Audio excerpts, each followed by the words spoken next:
Hello students, एक बार मैं फिर से आपके सामने आया हूँ। इस बार मैं क्लास 6th के लिए नहीं, क्लास 8th के लिए आया हूँ। तो इस बार फिर से वही अपन लोग स्टार्ट करेंगे। क्लास 8th वाले स्टूडेंट मुझे देख रहे होंगे, उनके लिए शायद मैं नया हूँ। तो मैं आपको बता दूँ, मेरा नाम है दिनेश कुमार और मैं माई क्लासरूम के प्लेटफॉर्म पर आपका वेलकम करता हूँ। तो ये आपका एक NSO का एक सेशन है। तो आपका जो एग्ज़ाम होने वाला है 2023 में, तो जो एग्ज़ाम में प्रेडिक्टेड क्वेश्चंस होंगे उनके रिगार्डिंग हमने प्रीवियस ईयर्स के जितने क्वेश्चंस पेपर थे, पर्टिकुलर केमिस्ट्री लिखा हुआ है ना, तो उसके रिगार्डिंग जितने भी क्वेश्चंस थे हमने वो निकाल लिए हैं। तो उनके जरिए हम जब उनको सॉल्व करेंगे तो हम ये समझ पाएंगे कि एक्चुअली आपका जो प्रेडिक्टेड क्वेश्चन है वो सिमिलर कंसेप्ट पर कितना आ सकता है। उसके जरिए आपको हेल्प मिलेगी और आप बेटर परफॉर्म कर पाएंगे NSO में। NSO का मतलब होता है नेशनल साइंस ओलंपियाड। ये ओलंपिक ना समझे इसको कि दौड़ना नहीं है वहाँ, यहाँ दिमाग से दौड़ना है, यहाँ शरीर से नहीं दौड़ना है, यहाँ तैरना नहीं है, यहाँ कंसेप्ट्स में तैरना है। डूब मत जाना कंसेप्ट्स के बीच में, समझ गए ना। तो यहाँ पे भी दौड़ना है, भागना है, लेकिन यहाँ जमीन पानी उस पे नहीं, यहाँ किताबों के बीच, यहाँ कंसेप्ट के बीच, यहाँ नंबर्स के बीच, यहाँ थेरीज के बीच, इनके बीच तैरेंगे, दौड़ेंगे, भागेंगे, कूदेंगे, खेलेंगे, छक्का मारेंगे और मैच जीत जाएंगे। तो ये ओलंपियाड है, वो ओलंपिक है। तो दोनों ही अपने लेवल में बहुत ऊंची चीज़ें हैं, दोनों ही का एक अपना एक लेवल है, एक ना एक फेम है। तो जो इसको पार करते हैं वो भी एक बहुत बड़े सेलिब्रिटी बनेंगे। तो देखते हैं, फिर आज का सेशन स्टार्ट करते हैं। फिर ये बच्चों गाइडलाइंस हैं, गाइडलाइंस फॉर कैंडिडेट्स। मैंने ऐसा पहले भी बताया था क्लास 6 की वीडियो में कि कैंडिडेट्स का मतलब यहाँ पर स्टूडेंट्स हैं। आपको 10 मिनट्स एक्स्ट्रा दिए जाएंगे एग्जाम में। मान ली एक्स आर अलॉटेड है तो x + 10 मिनट, XR + 10 मिनट अलग से दिया जाएगा। तो 10 मिनट्स किस लिए है कि आप जो है नेम लिखें, अपने स्कूल का जो है स्कूल कोड लिखें, रोल नंबर लिखें, क्लास लिखें। मैंने पहले ये समझाया था कि एक कोई मान लीजिए स्टूडेंट है अमन, तो अमन नाम के कई स्टूडेंट्स होंगे, अमन मिश्रा, अमन कश्यप, अमन वर्मा, अमन कुमार, अमन प्रजापति, तमाम लोग होंगे। तो उसको डिस्टिंग्विश करने के लिए हमको रोल नंबर होगा, तो रोल नंबर उसको फिलअप करना है। मोबाइल नंबर बहुत ही सावधानी और बहुत ही केयरफुली भरिए, क्योंकि इसके थ्रू ही आपका रिजल्ट आएगा। कहीं ऐसा ना हो कि आप अपना नहीं अपने पड़ोसी का भर दें तो आपका रिजल्ट भी उसके पास पहुंच गया, ऐसा ना होने पाए। तो इस तरीके से ध्यान रखिए। और 10 मिनट्स हैं, उनको पूरी तरीके से यूज़ करिए, जिससे कि आप जो है बेटर परफॉर्म कर पाएँ अपने मेन पेपर पे, और जब आपका रिजल्ट आए तो वो भी आप तक आ जाए। और इस पेपर का मैं जो एक सेटअप है, फॉर्मेट है, वो कैसा है कि 3 तरीके से उसको किया गया है। ये देखिए, टोटल पेपर मान लेते हैं, ये पेपर है, तो पेपर को 3 पार्ट में स्प्लिट कर दिया गया है कि यहाँ पर मैथ है, यहाँ पर साइंस है और यहाँ पर साइंस है। और दोनों साइंस में अच्छा फर्क क्या हुआ, यहाँ के साइंस को कहते हैं अचीवर सेक्शन,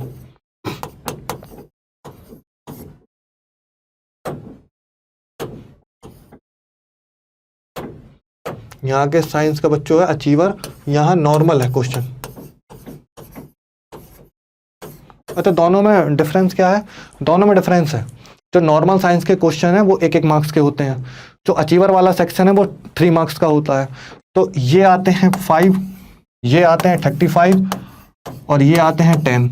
मैंने क्या कहा, ये 1 मार्क्स का, 1 मार्क्स का, 3 मार्क्स का। तो टोटल कितना हो गया, 10, 35, 15। तो टोटल आपका हो गया 60 मार्क्स। 60 मार्क्स का ये टोटल पेपर है। और मैं आपसे प्रॉमिस करता हूँ, आप बस यहाँ पर मेरे साथ बने रहिए, आप मेरे साथ मुझे सुनते रहिए, देखते रहिए और इन्जॉय करिए। ज़्यादा लोड नहीं जरूरत नहीं है। मैं आपसे प्रॉमिस करता हूँ 60 में से 59, 58, 59, 57 और पता चला कि 60 ही मार्क्स आ गए, टॉप ही करना है। आप बिल्कुल करेंगे, मेरे साथ रहेंगे तो बिल्कुल करेंगे। तो बेफिक्र हो जाइए। और अब हम स्टार्ट करते हैं अपना सेशन। ये गाइडलाइंस मैंने आपको बता ही दी कि भाई OMR कैसे भरना है। नेगेटिव मार्किंग पेपर में है नहीं, तो पहले पूरा पेपर अच्छे से अटैम्प्ट करेंगे। जितना भी कंसेप्ट, जो भी मैं आपको सिखाऊंगा कि एलिमिनेशन मेथड, सारे मेथड लगा देने के बाद भी कुछ नहीं आएगा तो फिर जय माता दी, जो मन में आए वो लगा दिए। चलिए, गाइडलाइंस आपको बता दी। और 2017 और 18 का 8th क्लास का पेपर है केमिस्ट्री का। तो अब स्टार्ट करते हैं फिर साइंस सेक्शन। तो बच्चों इसी क्वेश्चन के साथ फिर स्टार्ट करते हैं हमारा ये वाला सेशन। अभी मैंने आपको सारी गाइडलाइंस और सब कुछ बता दिया है, तो इस क्वेश्चन के साथ हम इस सेशन को स्टार्ट करेंगे। ये कंबशन एंड फ्लेम से क्वेश्चन आया हुआ है, तो इस क्वेश्चन को पढ़ते हैं। Which of the following statements are correct, हमको करेक्ट स्टेटमेंट को फाइंड आउट करना है। ये मैंने एक जो फोटो आपको दिख रहा है ना, इस सॉल्यूशन के तौर पर रखा है। एक्चुअली जो पूछा गया ना फ्लेम ऑफ बुन्सन वर्नर, एक्चुअली क्या है, थोड़ा अपर स्टडी मतलब हायर स्टडीज़ का क्वेश्चन है, तो मैंने आपकी सहूलियत कंफर्टेबिलिटी के लिए इसको यहाँ पर रख दिया है, जिससे कि आप इमेज के थ्रू समझ पाएँ एक्चुअल में कंडीशंस किस तरीके से रिलाई ऑन हो रही हैं। The flame of a Bunsen burner is blue when the air hole is open and yellow when the air hole is closed. आप यहाँ पर देख सकते हैं 4 तरीके की फ्लेम्स आ रही हैं, 4 तरीके की। पहली येलो, दूसरी orange as well as violet, तीसरी violet plus blue sky blue, और चौथी स्काई ब्लू पूरी, ठीक है ना, ब्लू। चौथी में क्या हो रहा है, नीचे लिखा ही हुआ है कि एयर होल अगर पूरी तरीके से ओपन है तब ब्लू है और दिख भी रहा है, और येलो है जब क्लोज्ड है दिख भी रहा है।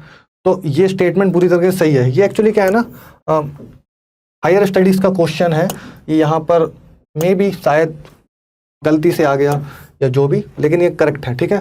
द लिक्विड और solid wax never catches fire, सही स्टेटमेंट है। आप कभी जेली होता है या एजुलिन होती है, इनमें कभी आप अगर ट्राई करेंगे तो अभी इनमें आग नहीं लगता है, क्योंकि इनके जो मॉलिक्यूल्स हैं ना वो बहुत ही ज़्यादा ट्रैप्ड होते हैं, और अगर जब मॉलिक्यूल्स बहुत ज़्यादा ट्रैप्ड होते हैं ना तो फायर को कैच करना मुश्किल होता है, क्योंकि वो ऑक्सीजन की अवेलेबिलिटी में नहीं जलेंगे, वो जल ही नहीं सकते, ठीक है ना, तो वो फायर को कैच नहीं करते हैं।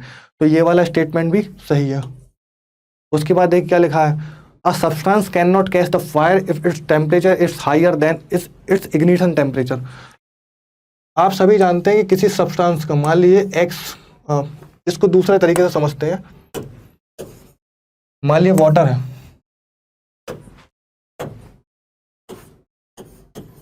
वाटर है और लिक्विड है, और इसको वाटर वेपर में तब्दील करना है, बदलना है।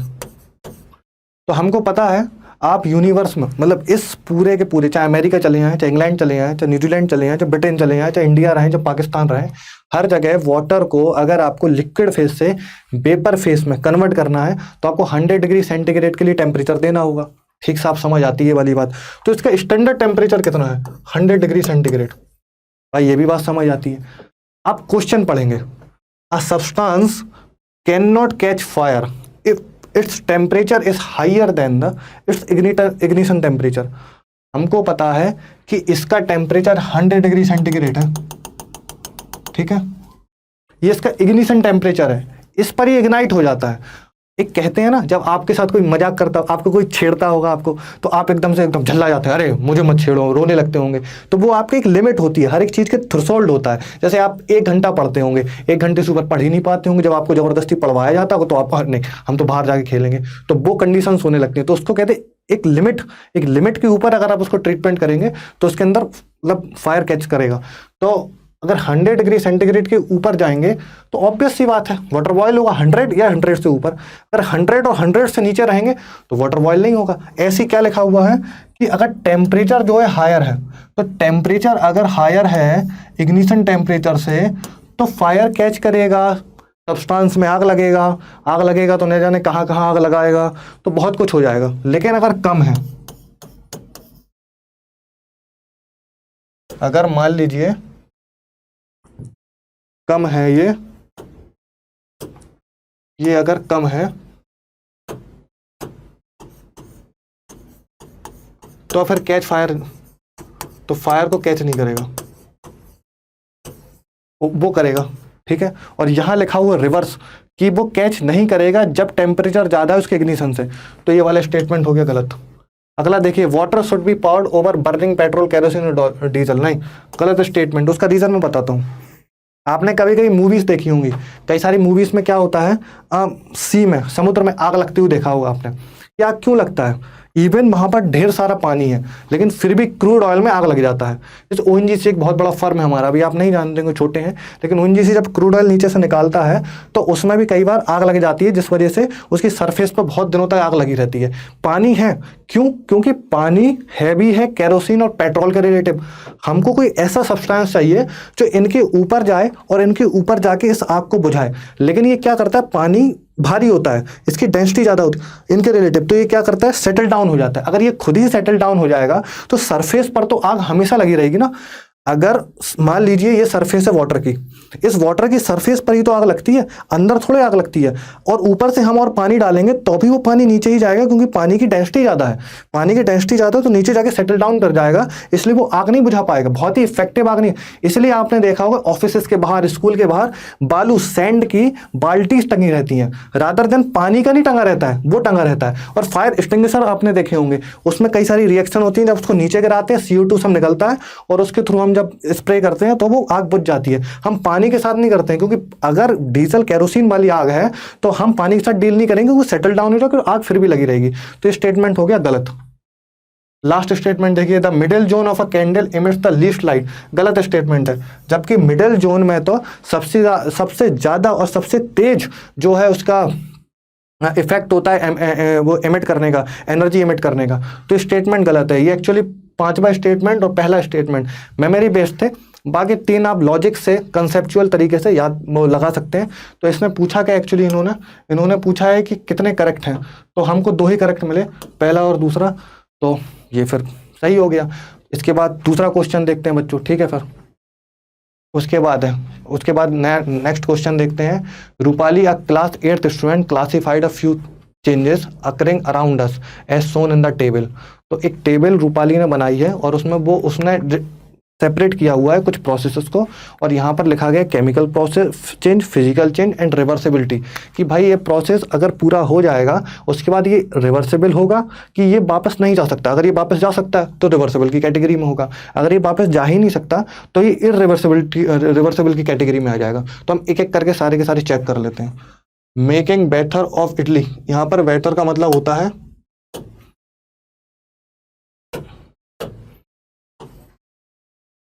जब हम, आपने अगर इडली कभी घर में बनती हुई देखा हो, अगर आपके घर में इडली बनती हो या आपने कभी देखा हो, तो वो एक तरीके का उसका एक सॉल्यूशन टाइप का बनाना होता है, हमको थोड़ा टाइट सॉल्यूशन होता है, तो उसी को बैटर बोलते हैं, ठीक है।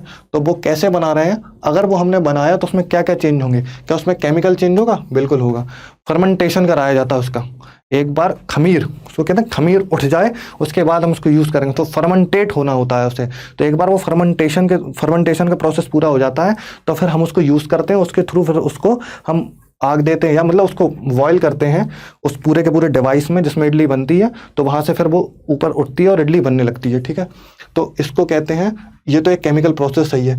फिजिकल चेंज है, फिजिकल चेंज हाँ होना चाहिए, क्यों, क्योंकि वो एक सॉल्यूशन है, लिक्विड सा है, और किस में चेंज हो गया, सॉलिड में, सही बात है, होना चाहिए। तो ये भी सही है। अच्छा, इन्होंने तो इसको गलत कर रखा है, अगर इन्होंने इसको गलत कर रखा है तो इसका मतलब है ये बात गलत हो गई, ये वाला गलत हो गया। उसके बाद रिवर्सेबल है, नहीं रिवर्सेबल तो नहीं है, ये भी सही बात, रिवर्सेबल नहीं है बिल्कुल। भाई एक बार हमने इडली बना ली, अब इडली को हम वापस उस सॉल्यूशन में थोड़े कन्वर्ट कर सकते हैं, बिल्कुल नहीं कर सकते। अगर ऐसा होने पाता होता तो हम कितना वेस्टेज ऑफ फूड को यूज करके वापस हम रॉ मटेरियल में कन्वर्ट कर लेते हैं, लेकिन ऐसा हो ही नहीं सकता, ठीक है ना। तो ये बात गलत है। Bursting of crackers chemical change है, हाँ केमिकली चेंज है। सॉलिड है, उसमें हमने इग्निशन दिया तो वो ब्लास्ट हो गए तो सारे के सारे क्रैकर्स जो है बस्ट हो गए। अब ये किसी ना किसी केमिकल प्रोसेस के थ्रू ही गया है, कोई केमिकल रिएक्शन के थ्रू प्रोसीड हुई है पूरा का पूरा प्रोसेस, इसलिए केमिकल चेंज की कैटेगरी में आएगा।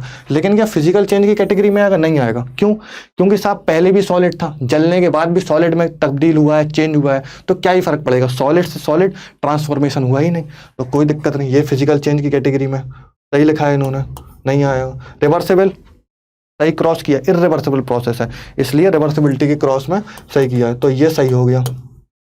उसके बाद देखिए फॉर्मेशन ऑफ क्लाउड्स, क्लाउड्स कैसे बनते हैं, सी में एवोपरेशन जब होता है तो एवोपरेशन के रेट से ऊपर क्लाउड्स का फॉर्मेशन होता है ऊपर, और वही क्लाउड जब वेपराइज होते हैं और नीचे वाटर ड्रॉपलेट्स के नीचे गिरते हैं तो वही सी में वापस आ जाते हैं। तो ये एक तरीके का रिवर्सिबल प्रोसेस तो है, हाँ सही लिखा है। क्या ये फिजिकल प्रोसेस है, फिजिकल प्रोसेस का मैंने आपको क्या बताया था, स्टेट का चेंज होना, हाँ है। सी में जो वाटर होता है वो लिक्विड फॉर्म में होता है और ऊपर ये वेपर के फॉर्म में जाता है, फिर वेपर से लिक्विड के फॉर्म में आता है, तो सही बात है फिजिकल चेंज है। उसके बाद क्या केमिकल चेंज है, नहीं केमिकल चेंज नहीं है। क्यों, क्योंकि एवोपरेशन हो रहा है ना, कोई रिएक्शन अकर नहीं कर रही है, अगर रिएक्शन अकर करती तो इवेपोरेशन के साथ अगर रिएक्शन अगर कर रही होती तो नीचे से उठता पानी और ऊपर बनता पता नहीं क्या। आप समझ रहे हैं, नीचे जो सी में पानी है वो उठता पानी और ऊपर बनता क्या वो हमको नहीं पता चलता। तो फिर वापस जब वो आता तो पता नहीं फिर क्या आता। हो सकता है कि वो अमृत होता, हो सकता है कि वो दूध होता, लेकिन ऐसा नहीं होता है। पानी जाता है, पानी ही आता है। अगर ऐसा होगा कि गया पानी आए रसगुल्ले तो भाई छतों पे ऐसे सोने लगेंगे लोग, मुंह में आ जाए एकदम, ऐसा नहीं होता है, ठीक है ना। तो इसलिए ये एक तरीके का क्या है, केमिकल प्रोसेस नहीं है। तो सही लगाया, ये सही है। उसके बाद देखिए germination of seeds. Germination of seeds से आप सीधा सीधा समझिए कि किसी प्लांट का ग्रो करना। ये बहुत ही डीप कंसेप्ट है बायोलॉजी का, बायोलॉजी की मैम आपको पढ़ाएंगे। तो इसमें अभी आप इतना याद रखिए, किसी प्लांट का ग्रो करना, सीड के थ्रू, सीड से प्लांट का बनना, बस आप अभी इतना ही समझ लीजिए। हालांकि ये बहुत परफेक्ट डेफिनेशन नहीं है, लेकिन मैं आपको खाली समझाने के लिए समझा रहा हूँ, बस आप समझ लिए थोड़ा सा। इस प्रोसेस को कहते हैं जर्मिनेशन, ठीक है ना। ये जर्मिनेशन का प्रोसेस है। तो जर्मिनेशन के प्रोसेस में जो केमिकल चेंज हो रहा है क्या, केमिकल चेंज नहीं, केमिकल चेंज तो है, हाँ केमिकल चेंज है, सही बात है। क्या फिजिकल चेंज है, हाँ फिजिकल चेंज भी है भाई। वो सीड है, सीड बहुत स्मॉल फॉर्म में है, लेकिन बाद में लीव्स वगैरह तमाम चीज़ें निकलेंगी और फिर वो बड़ा बनेगा। क्या रिवर्सिबल है, नहीं रिवर्सिबल नहीं है। एक बार पेड़ बन गया उससे वापस बीज थोड़े बना सकते हैं, नहीं। फ्रूट से बीज बनेंगे लेकिन प्लांट से बीज बनेगा नहीं, गलत बात है। तो ये जो है गलत हो गई बात। आयरनिंग ऑफ क्लोथ्स, क्लोथ को प्रेस करके हम अपने पास रखते हैं, आयरन करते हैं उसकी। तो क्या ये केमिकल प्रोसेस है, नहीं केमिकल प्रोसेस तो कुछ नहीं है। कुछ होता है क्या, ऐसा तो कुछ नहीं होता। मैंने ये शर्ट पहन रखी है, अभी अगर आप इसको प्रेस करें तो क्या केमिकली चेंज होगा, कुछ नहीं होगा, जैसा था वैसा ही रहेगा। क्या फिजिकल स्टेट में चेंज होगा, हाँ फिजिकल प्रोसेस होगा। पहले ये बहुत ही ज़्यादा सिकुड़न थी, इसके अंदर बहुत ही ज़्यादा बंचेस थे, कई सारी सिकुड़नें थी, तो हमने उसको प्रेस किया, आयरन करा, वो एक फ्लैट हो गया, स्मूथ, उसमें एक शेप आ गया, इस वजह से फिजिकल चेंज है। क्या रिवर्सेबल है, नहीं रिवर्सेबल नहीं, इररिवर्सिबल प्रोसेस है। तो जो है गलत हो गया। तो कितने सही हुए, सेकंड एंड थर्ड। तो बी आंसर सही है। देखें, इनकरेक्ट पूछा है, इनकरेक्ट इनकरेक्ट इनकरेक्ट में पहला, चौथा और पांचवा, सॉरी ये वाला है। करेक्ट नहीं पूछा है, इनकरेक्ट पूछा है। और इसको भी बच्चों आप सही कर लिए। इसका आंसर सी है, ए नहीं है, सी है, वो धोखे से उसमें आ गया होगा। आगे, miss Shailaja a science teacher conducted an activity as shown in the given figure. She collected the ash and made its solution with water. तो उन्होंने बताया है कि मिस शैलजा होंगी, किसी क्लास की टीचर होंगी, मेरी जैसे होंगी कहीं। तो उन्होंने एक एक्सपेरिमेंट परफॉर्म किया। तो उन्होंने जिस सब्सटेंस को जलाया है उसके उन्होंने एश मिले, उस एश को उन्होंने वाटर के साथ ट्रीट किया, तो एक सॉल्यूशन बना। अच्छा, वो खुद बता रहे हैं कि जो एस बना है, इस एस का मान लेते हैं, मान के चलना है अभी सारा। अगर इस स्टेटमेंट को करेक्ट करते हुए, इस स्टेटमेंट को करेक्ट करते हैं, मान लेते हैं एक पल के लिए कि अगर वो एमजीओ के बारे में कह रहे हैं, क्या ये एमजीओ ही है, तो और होनी भी चाहिए क्योंकि मैग्नीशियम रिबन से आ रहा है। आप समझ रहे हैं, ये एमजीओ ही होनी चाहिए क्योंकि ये मैग्नीशियम रिबन से आ रहा है। मैग्नीशियम रिबन को जब जलाएंगे तो उसमें ऑक्सीडेशन होगा, किसके अवेलेबिलिटी में, ऑक्सीजन की अवेलेबिलिटी में। और जब किसी चीज़ की अवेलेबिलिटी में, ऑक्सीजन की अवेलेबिलिटी में जब कोई चीज़ कंबसन होता है तो वो उसका ऑक्साइड फॉर्मेशन होता है। तो ऑक्साइड फॉर्मेशन एमजीओ के फॉर्म में ही होगा। मैग्नीशियम का ऑक्साइड बनेगा तभी तो कंबसन रिएक्शन टेक्स प्लेस करेगी, वरना कर ही नहीं सकती, वरना रिएक्शन ही होगी। और उसके एस इस बात का सबूत है, इस बात का प्रूफ है कि हाँ कंबसन रिएक्शन अकर करी है, तो ये एमजीओ, ये कन्फर्म है। ये तो बात सही हो गई। अच्छा, उसके बाद कह रहा था solution will turn methyl orange pink and phenolphthalein colourless. नहीं भाई, एमजीओ को उन्होंने क्या कहा कि जो भी एस आया है उसको हमने वाटर के साथ ट्रीट किया, तो हमें MgOH का होल ट्वाइस मिला। तो ये तो बेस है ना, बेसिक सॉल्यूशन है। बेसिक सॉल्यूशन तो इंडिकेटर्स पर कलर दिखाएंगे, कलरलेस हो ही नहीं सकता, नहीं हो सकता, ये गलत हो गया स्टेटमेंट। तीसरा देखिए, the solution will have no effect on blue litmus paper. Blue litmus paper पर इसका कोई इफेक्ट नहीं, नहीं बिल्कुल होगा इफेक्ट। देखिए, लिटमस पेपर जो होता है वो नेचुरल इंडिकेटर है, और किससे मिलता है, लीचीज से मिलता है। लीचीज के से मिलता है हमको। और इसको याद करने का एक ट्रिक है, आप बस इतना याद रखिए, अनिल, ये मेरे एक सीनियर ने मुझको एक ट्रिक सिखाई थी एक समय। मैं जब कॉलेज में था तो मुझे नहीं समझ आता था, मुझे भी याद नहीं रहता था, तो उन्होंने ट्रिक सिखाई थी अनिल। तो मैंने कहा ये क्या है, तो उन्होंने बताया कि यहाँ पर ए का मतलब है एसिड, और NI का मतलब है नीला यानी ब्लू, और L का मतलब है अनिल, लाल यानी कि रेड। तो ब्लू से रेड अगर हो जाए तो एसिड है, और रेड से ब्लू अगर हो जाए तो बेस है। तो यहाँ चेक करो आप, तो वो तो कह रहा है कलरलेस, वो क्या कह रहा है, नो इफेक्ट। तो ये वाला स्टेटमेंट भी गलत हो गया। तो केवल क्या पूछा है, करेक्ट, तो करेक्ट में क्या आएगा, 1 ओनली, सही है। उसके बाद देखिए, Suhani class 8th student has listed the important properties and use of a few plastic in the given table, W, X, Y and Z could be respectively. हमको कुछ पॉलीमर दिए गए हैं, कुछ पॉलीमर पॉलीमर की प्रॉपर्टीज दी हुई हैं और यूसेस दिया हुआ है। कनेक्ट करके बताना है कि इस गिवन आंसर में वो कौन कौन होंगे। मैंने पहले भी जब क्लास 6 का NSO का वीडियो बनाया था, उसमें मैंने बताया था कि जब हमको बहुत सारी चीज़ों के बारे में क्वेश्चन में ना पता हो, तो हम सबसे पहले वो इन्फॉर्मेशन पिक आउट करें जो हमको पता है और श्योर शॉर्ट पता है, फिर उसके बेसिस पर हम जो है ऑप्शंस को एलिमिनेट करें। एक बार ऑप्शंस एलिमिनेट हो गए जो नहीं हो सकते, फिर हम जो बचे हुए उनमें लड़ेंगे, जिससे कि हमारा आधी मेहनत खत्म हो गई कि 4 में से 1 को सही करने से ज़्यादा कम मेहनत है 2 में से 1 को सही करना। आप समझ रहे हैं, 4 में से 1 को सही करना मतलब probability of correct answer is 25%, लेकिन अगर 2 में से 1 को सही करना है तो करेक्ट आंसर की प्रोबेबिलिटी कितनी है, 50%। तो आप बढ़ गए ना, श्योरिटी की तरफ बढ़ गए ना, तो वही आपको करना है। यहाँ पर देखिए क्या दिया है, हार्ड, हाईली पॉलिश्ड, नीचे से पता करते हैं। वरना मैं क्या कहता हूं, आप पहले यूसेस देखो, हो सकता है कि आपने कभी अपने घर में यूज करते हुए चीज देखी हो, आपको वहां से कनेक्ट मिल जाए। तो देखिए क्या क्या है, कह रहे हैं for making adhesive tapes as an insulator for electric device. कोई दिक्कत है, अगर नहीं समझ आया तो रुकिए। For making sole of shoes and sanitary fittings, नहीं समझ आता, रुकिए। For making electrical switches and plugs, हाँ ये तो बात पकड़ में आ गई, ये तो सब सबके घर में है। स्विचेस होता है, इलेक्ट्रिकल प्लग्स होते हैं, ये तो सबको पता है, बेकेलाइट के ही बनते हैं, कंफर्म बात है ये। ऑलमोस्ट आप बाहर जाएंगे और किसी चाय वाले से ही पूछेंगे तो बोलेंगे हाँ भैया बेकेलाइट के तो बनते हैं, ये तो ऑलमोस्ट सबको पता है। तो इस इंफॉर्मेशन से हम क्या करेंगे, पता करेंगे कि क्या हो सकता है। तो बेकेलाइट कहाँ कहाँ आया, वाई में, वाई यानी WXY यानी तीसरे नंबर पर, 1 2 3। तो कहाँ कहाँ बेकेलाइट है, 2 जगह, यानी कि 2 ही जगह है ना, हाँ नहीं तीसरी जगह। तो 1 तो कट गया, पहला ऑप्शन कट गया। अब प्रोबेबिलिटी 3 में खेलनी है, ठीक है देखते हैं आप। फिर अगला देखिए, for making floor tiles and kitchenware. Kitchenware 2 के नाम अगर आप लोगों ने सुने हो कि टेफ्लॉन की लेयर बिछाते हैं और फिर उससे जो किचन वेयर्स बनते हैं उनको हम यूज़ करते हैं। एक टेफ्लॉन का भी यूज़ करते हैं, मेलामाइन के भी यूज़ करते हैं।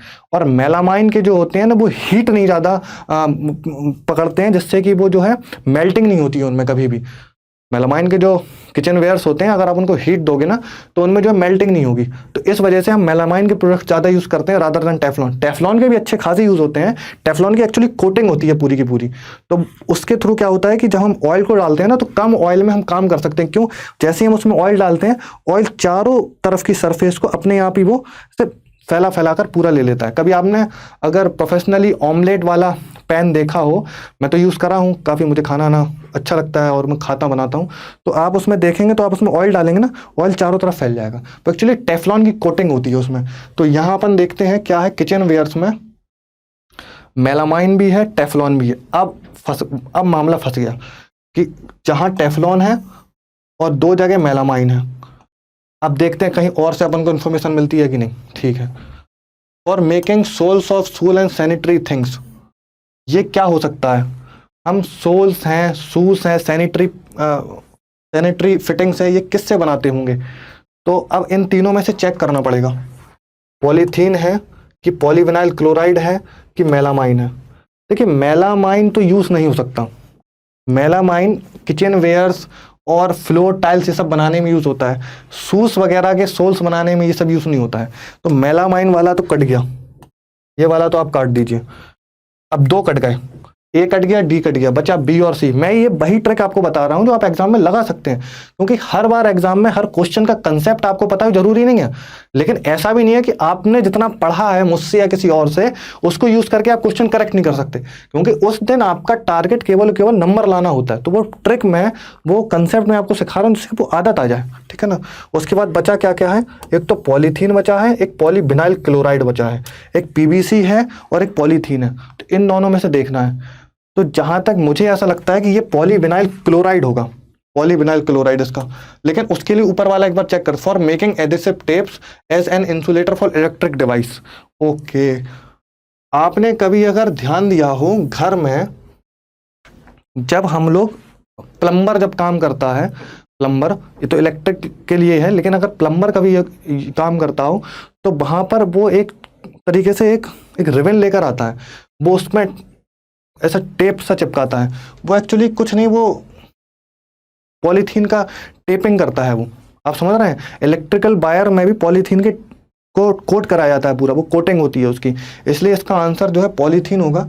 तो बचा हुआ फिर पॉलीविनाइल क्लोराइड होगा इसका आंसर। तो ये सही है। बाकी तो इसमें क्या है कि आपको ये याद ही होना चाहिए, क्योंकि इसकी प्रॉपर्टीज इसके साथ दी गई हैं, ठीक है ना। सी इसका आंसर है। फिर अगला कॉलम मैचिंग है। कॉलम मैचिंग में क्या है देखते हैं। Non metal essential for all living beings, नहीं आता, कोई बात नहीं। Non metal used in fertilize to enhance growth plant, ये तो सबको पता है, नाइट्रोजन ही होती है, सबको पता है। अच्छा, नॉन मेटल क्यों लिख रहे हैं, क्योंकि अब हम एल्कली मेटल और एल्कली अर्थ मेटल से क्रॉस किया पूरा का पूरा, और यहां हम boron family, carbon family, nitrogen family, oxygen family यहां तक आ गए। और ये सब क्या है, ये सब के सब नॉन मेटल हैं, कार्बन से लेके पूरा फ्लोरीन तक सब नॉन मेटल है। तो वो कह रहे हैं कि प्लांट्स में क्या है, नाइट्रोजन का रोल, ठीक है। Non metal use in water purification process, अगर आप में से कोई स्विमिंग करता हो, कहते हैं ऐसा कि स्विमिंग और साइकिलिंग दो ऐसी टेक्निक हैं, अगर आप एक बार सीख लें तो आप कभी भूल नहीं सकते। मैंने महसूस भी किया है, मतलब मैं साइकिलिंग करता हूं तो मुझे पता है कि मैं चाहता हूं कि अब मैं साइकिल ना चला पाऊं, लेकिन ऐसा होता नहीं है, ऐसा नहीं होता है। तो ये दोनों के दोनों प्रोसेस जो है ऐसे प्रोसेस जो एक बार आपने सीख लिए फिर शायद आप कभी नहीं भूल सकते। ऐसे स्विमिंग है, अगर आपने तैरना सीख लिया ना फिर आप कभी नहीं भूलते। तो स्विमिंग में करते समय जब हम स्विमिंग पूल होता है उसमें हम क्लोरीन डालते हैं एक्चुअली, तो क्लोरीन वाटर को प्यूरिफाई करता है, क्लोरीन वाटर यूज करते हैं। तो इसलिए आपने देखो जब आप स्विमिंग करके निकलेंगे ना तो आपको थोड़ा सा इचिंग होती है, क्योंकि क्लोरीन वाटर होता है एक्चुअली। और आपने पहले कहीं पढ़ा हो या सुना हो कि पहले कुएं होते थे, कुएं जहां पर वाटर का सोर्स नहीं होते थे, तो एक जगह गवर्नमेंट उसको बनाती थी तो कुएं वगैरह, तो कुएं में भी क्लोरीन डाला जाता था, जिससे कि वहां पर कोई भी अगर गंदगी है तो उसको प्यूरिफाई करता है, और ये सब यूज होता है, तो उसको वाटर प्यूरिफिकेशन में क्लोरीन। फिर क्या, non metal whose purple colour solution is used as antiseptic. Obvious सी बात है, सबको पता है कि अगर वॉयलेट कलर बोल दिया, वॉयलेट बोला है ना, पर्पल कलर बोल दिया तो ये आयोडीन की ही बात कर रहे हैं, और एंटीसेप्टिक में आयोडीन ही यूज होता था। तो ये इसका हो गया। अब बचा है non metal essential for living all beings, carbon, phosphorus तो नहीं, कार्बन, कार्बन के बिना नहीं हो सकता। उसके बाद अब आप मिला लीजिए, क्यू का पहला 1 2, चलो ये दोनों तो वैसे ही कट गए, ठीक है। उसके बाद पी का आर का दूसरा, ये दोनों में से ही होगा आंसर। फिर एस का तीसरा, ये वाला सही हो गया। देखा, अब आपको अगर ये भी नहीं पता हो, इसके बारे में नहीं पता हो, तो अभी आपने सही कर लिया, क्योंकि आपको जितनी इंफॉर्मेशन थी उसको आपने सही तरीके से अरेंज किया, सिस्टमेटिक वे में अरेंज किया और सही कर दिया क्वेश्चन, कोई दिक्कत नहीं, ऐसे ही होता है। आगे देखिए, read the passage and fill in the blank by choosing an appropriate option, the process of conversion wood into the coal is called. देखिए बेटा, ये एक तरीके का एक प्रोसेस है, आप लोगों की बुक्स में गिवन है, इसको डिस्ट्रक्टिव डिस्टिलेशन ही कहते हैं। एक सेट प्रोसेस है, इसमें मतलब कुछ नाम है ये, तो जैसे आपका नाम होगा, आपका नाम चिंटू होगा, पिंटू होगा, मोन्टू होगा, वैसे इसका भी एक नाम है कि अगर वुड से कोल में कन्वर्जन करते हैं तो डिस्ट्रक्टिव डिस्टिलेशन होता है। और उसके बाद क्या कह रहे हैं, there are the 3 main varieties of coal which vary in the their carbon content, ठीक है साहब। Second has the up to 96% of carbon, third has the 65% carbon, while four has the 38% of carbon. सबसे ज़्यादा carbon के जो एक तरीके का टाइप ऑफ कार्बन है ना, उसको लिग्नाइट कहते हैं। लिग्नाइट, लिग्नाइट एक भूरा कोयला होता है, भूरा कार्बन होता है। लिग्नाइट, लिग्नाइट की अवेलेबिलिटी सबसे ज़्यादा है। इसलिए आप तो अभी छोटे हैं, आपके मम्मी पापा या कोई भी जो जॉब वॉब करते होंगे, अगर कभी आप उनसे पूछेंगे कि क्या आपने कभी एनएलसी का नाम सुना, निवेली लिग्नाइट कॉरपोरेशन, ये गवर्नमेंट ऑफ इंडिया, भारत सरकार का, हमारा इंडिया का एक कंपनी है, भारत गवर्नमेंट की कंपनी है जो पावर जनरेट करती है। हमारे घरों में जो बिजली आती है ना, तो वैसे ही वो पावर जनरेट करती है, एक कंपनी है। कहाँ है? तमिलनाडु में है। कहाँ पर है? तमिलनाडु के नेवेली टाउन में है। इसलिए उसका नाम पड़ा एनएलसी। उस कंपनी का नाम है एनएलसी, इसलिए उसका नाम पड़ा नेवेली लिग्नाइट कॉरपोरेशन। नेवेली शहर में लिग्नाइट के कोयले से पावर को जनरेट करना। एक चीज बच्चों हमेशा याद रखिए, आप जिस एज में है ना, उस एज में आप क्वेश्चनिंग करने की टेंडेंसी जितनी ज़्यादा बढ़ाएंगे ना, उतना बेहतर होगा। जहाँ पर भी आप कहीं नाम देखें, कुछ देखें, तो फौरन उसको अपनी कॉपी में नोट डाउन कर लें, वेदर वो आपके सिलेबस का पार्ट हो चाहे ना हो। क्वेश्चनिंग करने की टेंडेंसी आपकी जितनी ज़्यादा होगी, उतना आपको आगे चलकर फायदा मिलेगा। और अगर कोई उन क्वेश्चन को जवाब ना दे, ठट्टे करिए, मुझे भेजिए, मैं बता दूंगा, या मैं भी ना बता पाऊँ, कोई बात नहीं, जवाब बड़े हुए खुद ढूंढ लीजिएगा। लेकिन ध्यान दीजिए, हमेशा कहीं कुछ मिलेगा। देखिए, अब इसको याद करने की जरूरत पड़ेगी, नेवेली लिग्नाइट। अब आपको हमेशा याद रहे, हाँ नेवेली एक टाउन है, जैसे झांसी एक टाउन है, जैसे नोएडा एक टाउन है, जैसे कि दिल्ली एक टाउन है, सब टाउन्स हैं। तो वैसे ही नेवेली एक टाउन है, वहाँ पे लिग्नाइट यानी कि भूरे कोयले से पावर का जनरेशन करना। उसके बाद तो फिर अब एक ही ऑप्शन बचा है सबसे ज़्यादा, तो यही सही है। ये याद है, ये पूरा का पूरा मेमोरी बेस्ड क्वेश्चन है, इसमें कंसेप्ट कुछ है नहीं है सच। आगे देखिए, फिर कह रहे हैं, फिर कॉलम मैचिंग है, बट कह रहे हैं स्पॉन्टेनियस कंबसन क्या होता है, छांटना है। फिर भाई जितना पहले हमें आता है वो सपोर्टर ऑफ कंबसन क्या है, ऑब्वियस सी बात, ऑक्सीजन। मिल गया। फायर एक्सटिंग्विशर क्या है, CO2। CO2 होगी तभी तो फायर को हम रोक पाएंगे, यही तो फायर को रोकता है। तो देखें कहाँ कहाँ है, कार्बन डाइऑक्साइड मिल गया, ओह रिएक्शन ही मिल गई सीधी। इस रिएक्शन के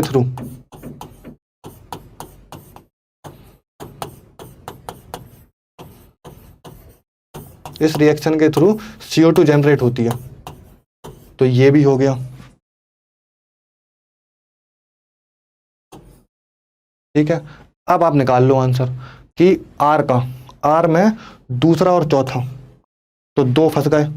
फिर सपोर्टर और कंबसन में O2 यानी कि Q का तीसरा, डी आंसर हो गया।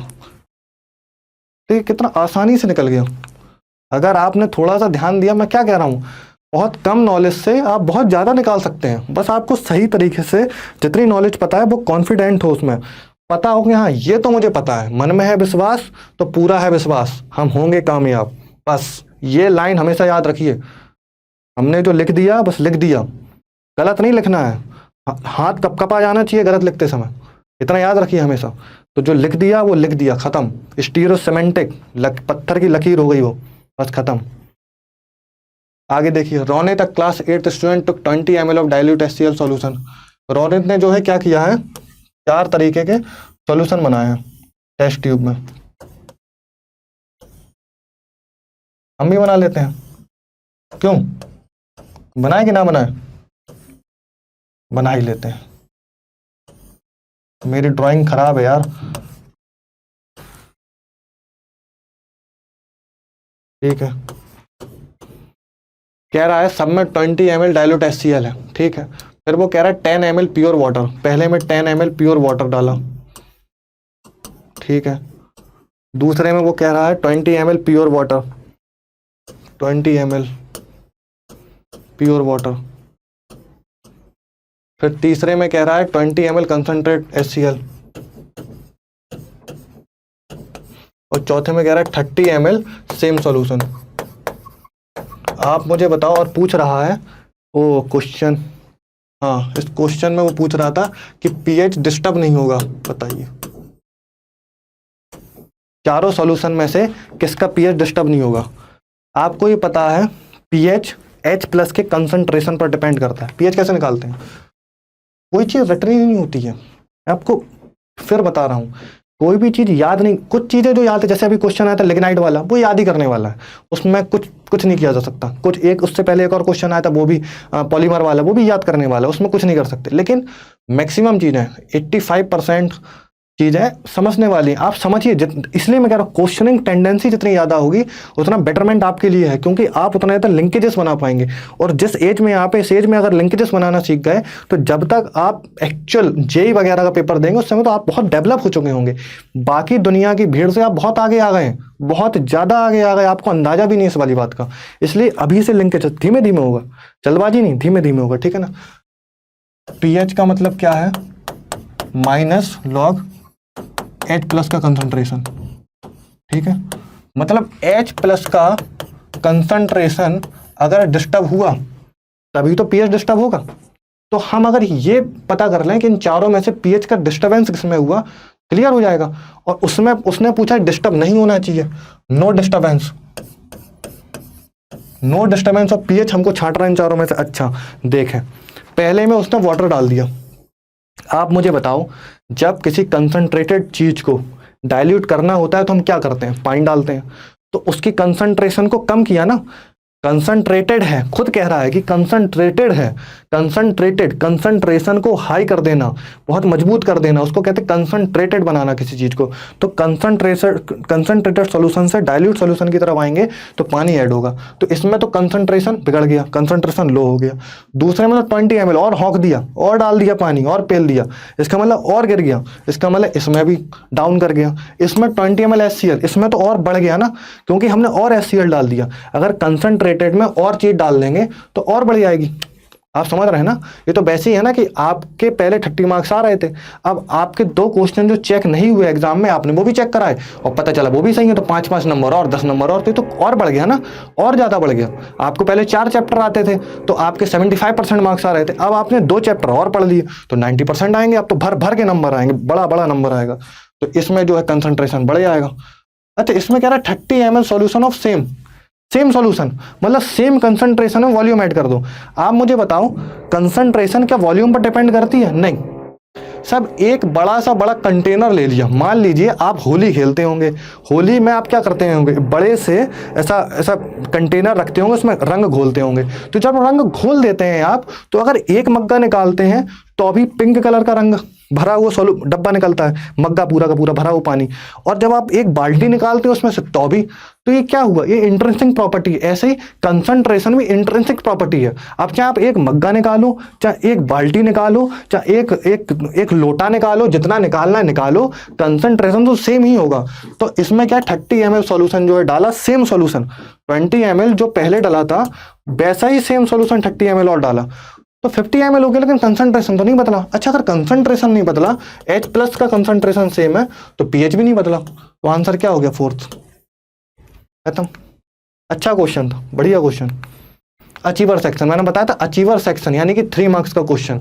अगर आपके पहले 1-1 मार्क्स के गलत भी हो गए 3, तो आप कंपनसेट कर सकते हैं। लेकिन मैं कहता हूं वो गलत करना ही क्यों है? पूरी दुनिया जिनको सही कर रही है, आपको तो सही करना ही करना है। और पूरी दुनिया यहाँ आकर ढेर हो जाएगी, तो आप यहाँ पर जो है स्मार्ट हो जाइए, 3 नंबर एक्स्ट्रा ले आइए, देखिए आप टॉप कर जाएंगे। कह रहे हैं मिस दीपिका ने एक एक्सपेरिमेंट कंडक्ट किया होगा कभी, मुझे तो पता नहीं। तो उन्होंने कई सारे ऐसे कंटेनर रखे, 1 2 3 4 5, और फिर वो उन्होंने पूछा कि बताइए कौन कौन से ऑब्जर्वेशन के थ्रू हमें कौन कौन सी इंफॉर्मेशन मिलेगी और क्या क्या होगा। तो पहले वो बोल रहे हैं no reaction takes place in beaker 4th and 5th। अच्छा 4th, चलो भाई ये है और ये है, इसमें रिएक्शन टेक्स प्लेस नहीं होगी। बिल्कुल सही बात है, नहीं होगी। क्यों नहीं होगी? उसका रीजन है, ये एक्चुअली सवाल बेटा एक इलेक्ट्रोकेमिस्ट्री एक चैप्टर होता है, 12th ग्रेड में होता है, अब तो बहुत अभी दूर है उससे, लेकिन उसमें एक सीरीज होती है इलेक्ट्रोकेमिकल सीरीज, उसमें रिडक्शन पोटेंशियल दिए होते हैं बहुत सारे एलिमेंट्स के, ठीक है ना। आपको वो कुछ याद नहीं करना ना कुछ समझना, अभी आपके किसी काम की नहीं, मैं आपको केवल रफ आइडिया दे रहा हूँ, बस इतना याद रखिए। जब वो टेबल बनी होगी तो हमको एक रेफरेंस सेट करना होगा। एक रेफरेंस तो सेट करेंगे ना, कि नहीं करेंगे? जैसे कि रेफरेंस सेट करने का मतलब बताता हूँ।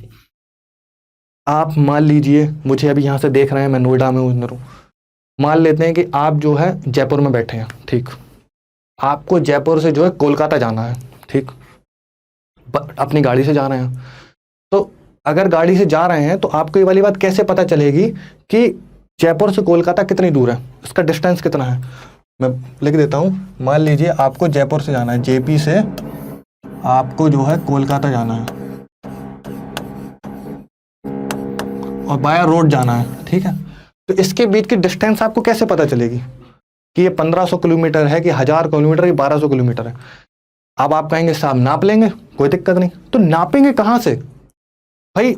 मान लीजिए कि जयपुर के तारानगर में चिंटू रहता है और मालवीय नगर में पिंटू रहता है, ठीक है। ऐसे कोलकाता के मॉडल टाउन में सनी रहता है, ठीक है। और कोलकाता के हावड़ा की तरफ के साइड में जो है मोंटू रहता है, ठीक है। तो साहब चिंटू कहेगा कि डिस्टेंस मॉडल टाउन का, मॉडल टाउन से नापेंगे हम और तारानगर से, और पिंटू कहेगा नहीं हम तो मालवीय नगर से नापेंगे हावड़ा तक। ये तो बहुत कंफ्यूजिंग नहीं हो पाएगा। अब हमें कैसे पता चलेगा कि सही डिस्टेंस उनके बीच का क्या है? तो साहब हमने क्या किया, हमने कलेक्ट्रेट ऑफिस को बेस बनाया, रेफरेंस बनाया कि जयपुर के कलेक्ट्रेट ऑफिस से कोलकाता के कलेक्ट्रेट ऑफिस तक का जो बीच का डिस्टेंस है केवल वही एक्चुअल डिस्टेंस होगा, यही बेंचमार्क होता है। क्योंकि हम जब डिस्टेंस नाप रहे थे उन दिनों डिस्टेंस नापने की कड़ी में हमारे पास कोई रेफरेंस नहीं था, लेकिन हाँ हमको ये पता था कि उन दिनों डिस्ट्रिक्ट कलेक्टर बहुत बड़ी चीज होती थी, आज भी है।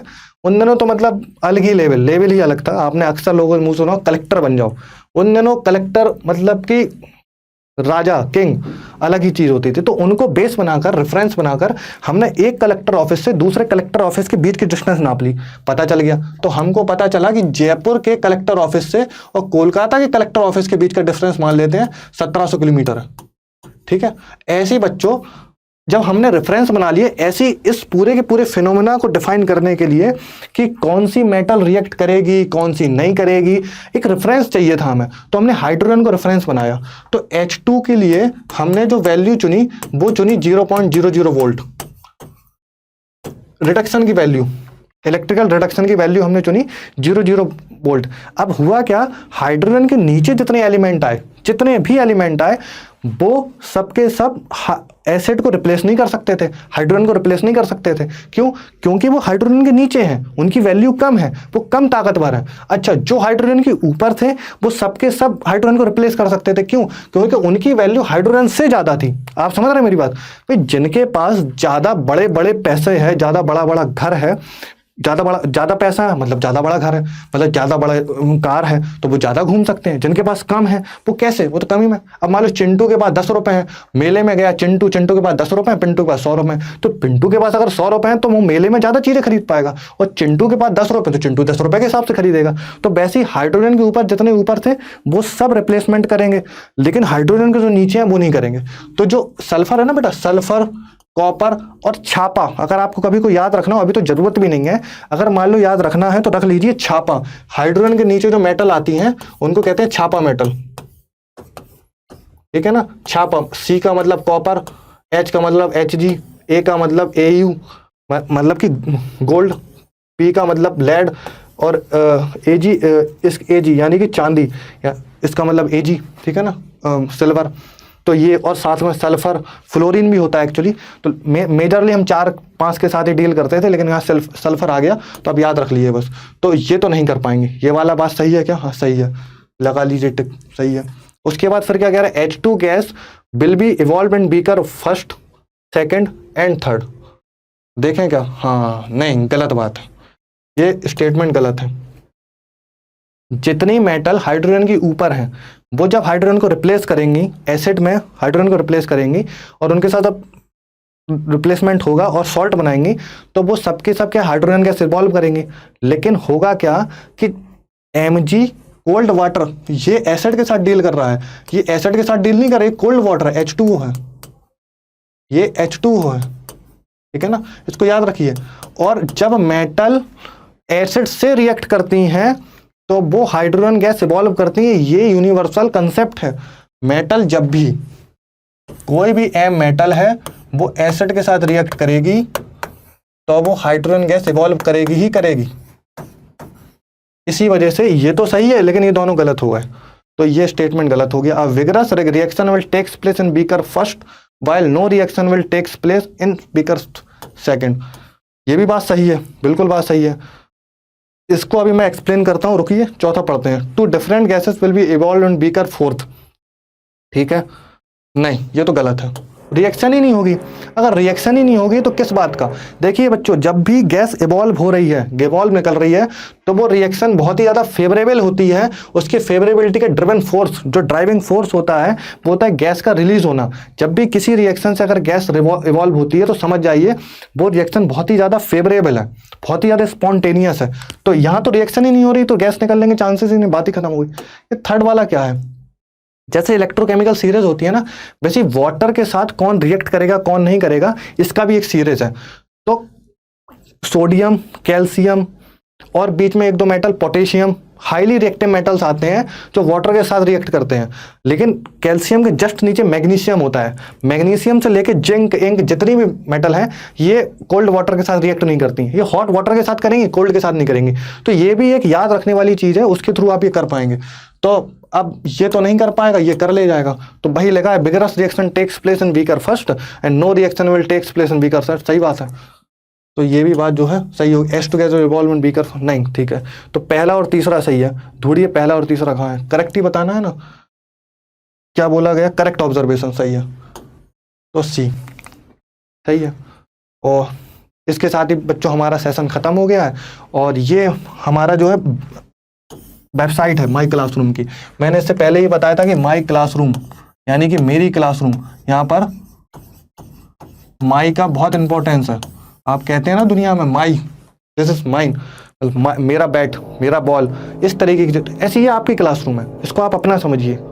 आप मुझे कभी भी बुलाएंगे, मैं आ जाऊंगा, आपको पढ़ा जाऊंगा, क्या दिक्कत है। 2 कंसेप्ट सीखेंगे, आपके नंबर आ जाएंगे ढेरों, कोई दिक्कत नहीं आएगी आपको। इसलिए मैं आपसे कह रहा हूँ कि आप आराम से जो है यहाँ पर रहिए, ढेरों सारे हम क्वेश्चन करेंगे और आराम से इत्मीनान से पढ़ेंगे। ये हमारी साइट है, आपको कभी भी कुछ भी देखना हुआ, मटेरियल देखना हो, कुछ देखना हुआ या मुझे बुलाना हो, यहाँ से बुला लीजिए, कोई दिक्कत नहीं। ये लॉगिन आईडी है, आपको एक लॉगिन आईडी पासवर्ड मिलेगा। आपको कभी भी मुझे देखना हो, अरे सर आज पढ़ेंगे रात में, तो आपने मुझे फ़ोन कर लिया, कॉल कर लिया, मैं भी आ गया, मैं भी लॉगिन करूंगा, आप भी लॉगिन करिए, दोनों मिलकर पढ़ेंगे, कोई दिक्कत नहीं है, टैबलेट ऐप के थ्रू। ये हमारा फेसबुक पेज है, ये हमारा इंस्टा पेज है। आप जाइए फेसबुक पर हमारे पेज को लाइक करिए, कोई क्वेश्चन नहीं आ रहा वो डाल दीजिए, पूछ लीजिए, और ऐसे ही ढेरों सारे क्वेश्चन करके और आगे बढ़ेंगे। तो बस इसी के साथ आज का सेशन फिनिश करते हैं। फिर मैं नए सेशन लेकर आऊँ, कोई आखिरी सेशन नहीं है, ढेरों बातचीत होगी हमारे और आपके बीच। आपको कोई भी डाउट, मैंने आपको आज एक चीज़ सिखा दी कि क्वेश्चनिंग टेंडेंसी आपको डेवलप करनी है। जितने नंबर ऑफ क्वेश्चंस आप पूछेंगे, मुझसे पूछिए, औरों से पूछिए, ढेरों सारे क्वेश्चन पूछिए, लेकिन इसको रोकना नहीं है। और ये कभी नहीं रोकना, मैं तो कभी नहीं रोकता। ढेरों क्वेश्चन उठते हैं मेरे मन में, मैं तो पूछता हूँ लोगों से। तो खुद से पूछिए, दुनिया से पूछिए, किताबें पढ़िए सब। अभी तो आप छोटे हैं, किताबें छोड़िए, जितना सोच सकते हैं सोचिए, कोई दिक्कत नहीं इसमें, ठीक है ना। बैरियर लगाने की कोई जरूरत नहीं। तो इसी के साथ बेटा ये सेशन फिनिश करते हैं। आप जाइए, खेलिए, कूदिए, मजे करिए, मैं भी जाता हूँ, मैं भी खेलता कूदता हूँ, पढ़ते रहिए, ठीक है। चलिए बच्चों, थैंक यू।